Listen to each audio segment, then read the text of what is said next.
Biz dem салуу менен көп жылдан бeri алектенип келатабыз. Бер жагы 15 жыл болду.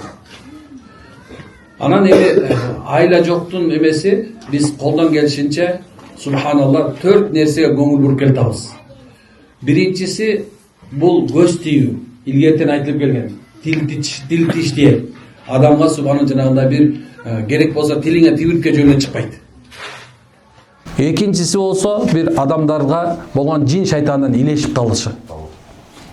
Ошол менен бирге эле субханалла адамдардын жанагындай көрө албастыгы менен, жек көрүүсү менен, душманчылыгы менен окутулган кара дубалар.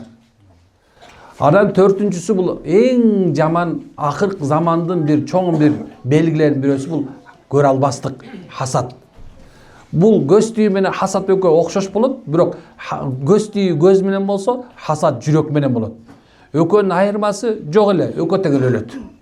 Бирок айтайын деген нерсе, мына ушу 4 оору бүткүл оорунун башталышы болуп эсептелет. Мисалы, дарыя болуш үчүн башында булак болуш керек. Туурабы? Ошондой эле ушул оорунун баары эң кичинекей тери оорусунан баштап эң акыркысы рак, 4-нчү стадияга ракка чейин карап атабыз. Ошондо да эмне экен, ушул 4өө башында турганын көрөбүз. Ушул нерседен тазалангандан кийин, машалла, адамдар оңолуп, жакшынакай болуп кетет. Бул нерседе адамдын 4 нерсеси бузулат экен. Мына көз тийгенде, кара дубаланганда, жинша илешкенде, жана көрө албастык болгондо 4 нерсе бузулат экен. Биринчиси ден соолук бузулат экен. Адам ден соолук бул денесине байланыштуу. Экинчиси жан дүйнөсүнө байланыштуу, анын нерв системасы жабыркайт экен. Психологически адам ооруп калат экен. Үчүнчүсү болсо, ал адамга субханалла үй бүлөсү бузулат экен. Сонун үй бүлөң бузулуп калат экен. Түшүнбөй каласың, кантип ажырашып кеттиң, түшүнбөй каласың, жек көрүп калдың, түшүнбөй калат экен адам кандай болуп кеткен. Анан төртүнчүсү болсо, эмнекен ишиң жүрүшпөй калат экен. Машалла. Эми ошонун дарысы бар экен. Бул дарысы ушул эки, сиз менен биздин мусулманчылыгыбыз негизинде. Исламыбыз буга дары негизи. Мунун алдын алып койгон. Бул нерсе дарысы бар. 5 маал намаз бул дары. Жылына бир орзоң дары. Ажы умраң бул дары. Сен Аллага болгон түз ишенимиң бул сенин дарың. Аллага шек келтирип, ширк келтирбей жүрсөң, бул нерсе кол сала албайт экен. Андан кийинси мынакей сиз менен биздин окуган көз Аль-Фатиха, Аль-Ихлас, Ан-Нас, Аль-Фалак, мынакей Курандагы негизги деп айтымда дайыми адам, ар бир адам биле турган 4 сүрөнү адам окуп жүрө турган болсо, мына ушундан сак болот экен. Ошондой эле бир адам мисалы эртең менен кечинде зикирлерин кылат экен. Эң эле оңой эле, жөнөкөй эле мисалы көчөдө эле жүрөсүңөр. Кээ бирлериңер жөн эле кечке телефон отурушу мүмкүн. Жоксо уй кайтарып жүрөсүң, кой кайтарып жүрөсүң, жылкыда жүрөсүң. Эмнекен? Ла илаха иллаллах. Ла илаха иллаллах. Кээ бирде пойлада жалгыз болсоң, ла илаха иллаллах деп катуу кыйкырып коюшуң керек экен. Карасаң, ушул нерсе дагы жүрөгүңө ыйманды алып келет экен дагы. Шайтан башында турат ушул 4 нерсени.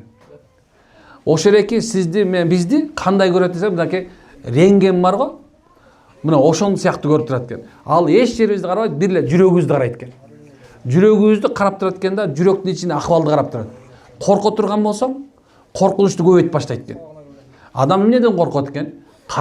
Мындай айтканда бир караңгылыктан коркушу мүмкүн, биресе чочуп кетип коркушу мүмкүн. Анан эң чоң нерсеси кедейчиликтен коркот, ооруп калыштан коркот, ажырап калыштан коркот, туурабы? Мына ошондой коркунучтар салат экен шайтан.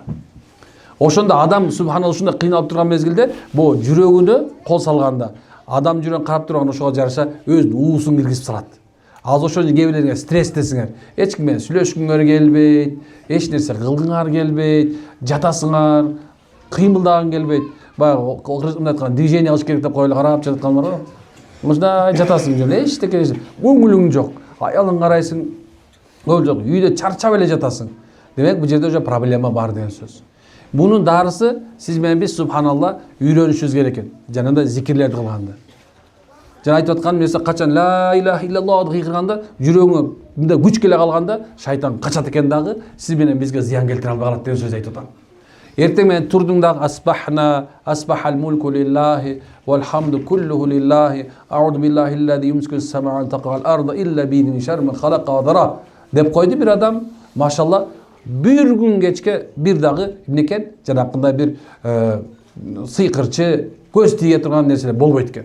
Же болбосо оңой мынакей эртең менен багымдат намазынан кийин ордуңан турбастан туруп эле ла илаха иллаллаху вахдаху ла шарика ла лахул мулку ва лахул хамд ва хуа ала кулли шайин кадир деп 10 жолу айтып кое турган болсоң, валлахи Алла мен айтам.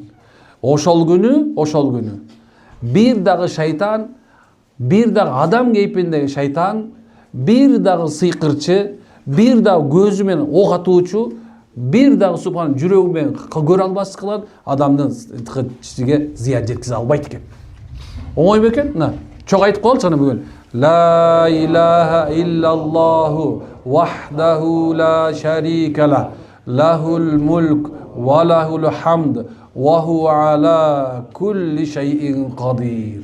Мынакей оңой эмне калима тамжид Алланы улуктап атабыз биз. Алла Тааланы субхана жаздап атабыз. Караңыз кандай нерсе. Мына 10 жолу айтып коет экенсиң. Эми караңыз. Эртең менен отурдуңуз, машалла. Эч кимге зыян берген жоксуз, эч ким менен урушкан, талашкан жоксуз дагы эле. Анан кийин эмне кылдыңыз? Ихлас сүрөсүн. Кул хуаллаху ахадты сиз менен биз 3 жолу окуп койдук. Куранды толугу менен түшүргөндүн соогун алдык, бул бир. Экинчиси болот ошо күн ырыскын көп болот. Үчүнчүсү адамдардан сүр болот. Төртүнчүсү периштелер жакшы көрүп калат. Бешинчиси Алланын рахими төгүлөт. Алтынчысы субхана жүрөгүңө иман толот экен. Күнү эле билесиздер, тура муну ата-бабаңар окуп атасың. Мен бир байкенге таң калдым. Айтат, молдоке, мен күнү эртең менен турганда дейт, ата-бабама багыштап Куран окуйм дейт. Анан эмне окуйсуз десем, Фатиха менен Ихлас 3 жолу айтат экен, 10 миң алат экен. Анан айтат, ушунун бир пайдасын көрдүң десем, айтат, молдоке дейт. Бардык балдарымдын колунда бардык балдарым бирөө дагы кедей болгон жок дейт. Көрдүкпү кандай? Эми биз субханалла ата-бабабызга улам багыштай беришти айткан жокмун. Просто эртең мененки эрте Куран окуп койгон айтып атам силердин. Баарыбыздан эле колдон келет бекен. Эми жатаарда кыргызча жазган эле. Жаттым тынч, жаздыгым кеч, тилегеним иман, тилим Куран, тилим Куран, тилим. Бул сөз оңой эле сөз. Анан сиз ушуну амал кылып койгонсуңуз. О Кудай кечире көр дейсиң. Астагфирулла, астагфирулла, астагфирулла. 3 жолу айт. Шайтан бар го. 24 саат уктабай сени азгырган. Жаман ой салган, жашооңду бузганга аракет кылган, күнөө кылдырганга аракет кылган, бирөө менен уруштурган, кечке намаз окуп турбай салды. Эмнеке болду? 3 жолу айттым. Астагфируллаху ва атубу илейк, астагфируллаху ва атубу илейк. Астагфирулла ва атубу илейк 3 жолу айттың. Эми ошол шайтан өкүрүп, бакырып, ыйлап жирчип жеткен. Эмне дейт экен? Мен буга бир күн кечке аракет кылдым дейт. Бирок кечинде бул дейт, мен бүткүл аракетимди жок кылып салды дейт экен. Ошентип мынакей динибизде сактаныч бар экен. Бирок тилекке каршы азыр биз айтып аткан нерсени ушул жерден отурган 99%ыңыздар билбеген себептүү эми эмне кылып атабыз? Айла жок, мына ушинтип келе биз дем салып атабыз силерге. Болбосо мен керегим жок болчу. Силер бардыгыңар өзүңөр мусулман болгон себебинен бардыгыңыздар ушул проблемадан чыгуунун жолун шарият менен чечип алмаксыздар. Ошол себептүү урматтуу жамаат, эми биз келдик, машалла. Түшүндүрө алдымбы? Ыраазысыздарбы? Машалла. Ыраазы болсоңуздар болду. Биздин балдар турат мынакей, кызматчылар турат, шакирттер турат, машалла. Мына ушулардын баары силерге жардам кылып, ушуну эс алып кетет. Эми башка жагынан келгенде Кудайым береке берсин. Дагы айтам, биз эч кандай саясий, эч кандай бир мындай мазхаб аралык, же болбосо бир жамаат ара ишибизди көздөбөйбүз. Биздин максатыбыз бир гана, иншалла, бир адам шипа таап, стресстен чыгып кетсе, Кыргызстанга биздин чоң салымыбыз ошол деп эсептейм мен. Чыныгы тип дарыгерлик максатыбыз бар. Ушундай нерсе. Аллах береке берсин. Амин. Алхамдулиллах, вассалату вассаламу аля расулиллах. Аллахым ушу жерде айтылган вааз насаатка баарыбызга амал кылышка тоофик берген, ниет пелиз оңдогон. Ушул элге, ушул жерге ярап, жалпы эле Кыргызстаныбызга береке берген. Алла береке берген. Алла береке берген.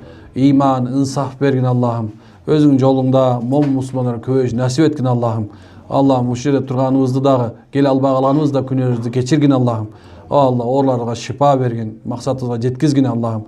Я Алла, өзүң райым менен ушул биздин дагы бийлик башында турган ажыбызга да, генералыбызга да Аллах таалам иман хидаят бергин. Алардын кылып аткан иштерине жардам бергин. Жана биздин дагы ошолорго жардам беришке тоофук насип кылгын. Аллахумма гфир вархаман та хайр рахим. Омин роббил аламин.